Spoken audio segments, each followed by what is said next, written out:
Hai adik-adik, hari ini kita akan belajar tentang pembelajaran sains awal menyiasat bahan yang boleh menyerap air dan kalis air. PDPR at Prasekolah Sekolah Kebangsaan Jati bersama dengan Cikgu Amsyar. Baiklah adik-adik, sekarang Cikgu nak adik-adik tonton dulu video ini dan kemudian kita akan belajar tentang topik pada hari ini. Mari kita tonton sama-sama. Suatu hari, Ibu Michael sedang mengemop lantai.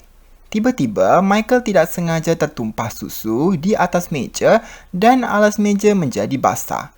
Ibunya memberitahu dia supaya dia tidak bimbang kerana alas meja menyerap air. Itulah sebabnya ia basah, jelas ibunya. Kemudian, ibu memberitahu supaya melihat di sekeliling dapur untuk melihat jika terdapat apa-apa lagi di sana yang menyerap air. Michael terfikir sejenak. Apa ya? Apa ya tajuk kita pada hari ini adik-adik? Ya, betul. Menyiasat bahan yang menyerap air dan tidak menyerap air atau kalis air. Jadi adik-adik, mari kita bantu Michael untuk mencari bahan-bahan tersebut. Sebelum itu, apa itu penyerapan air? Penyerapan air ialah proses air memasuki suatu bahan melalui liang-liang bahan tersebut dan menyebabkan isi padu air menjadi kurang. Kerana apa? Dia serap air. Dan apa itu kalis air?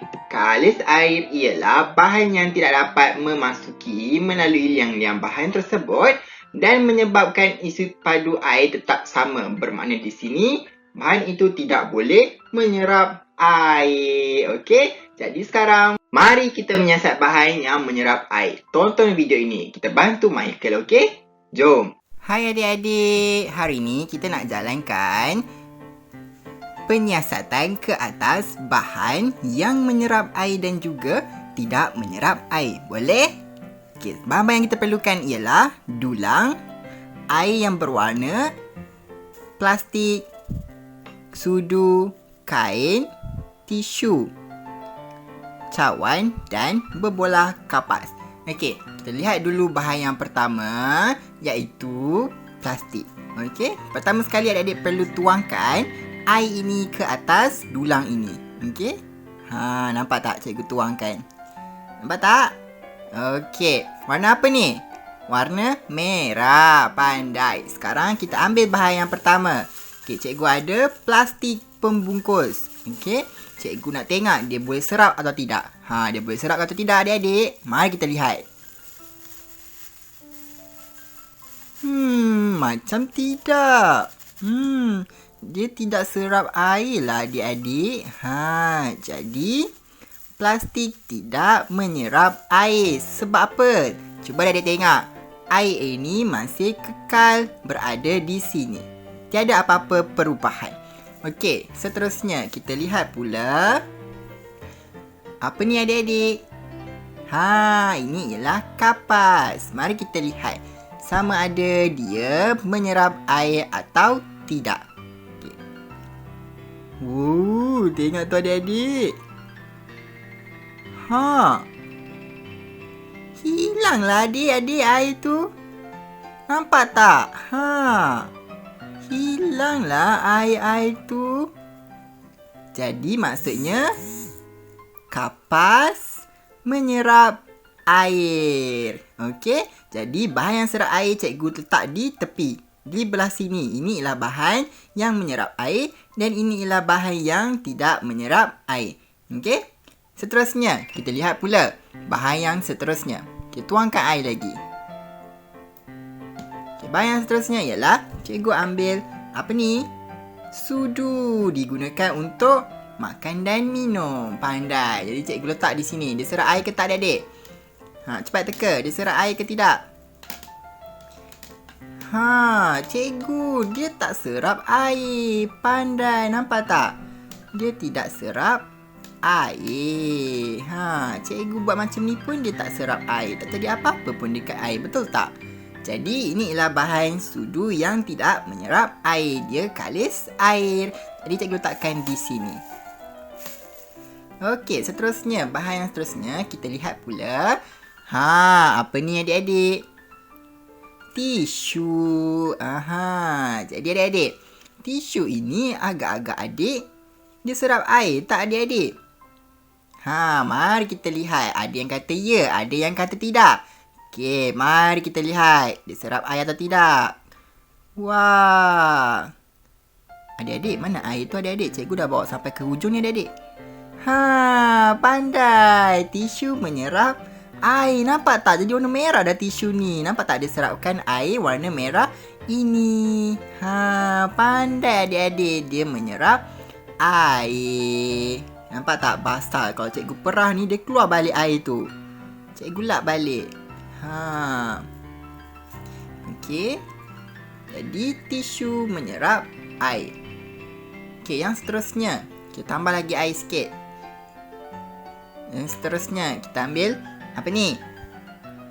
Cawan. Cawan selalunya diguna untuk minum. Pandai. Jadi kita lihat sama ada bahan ini menyerap air ataupun tidak. Okey?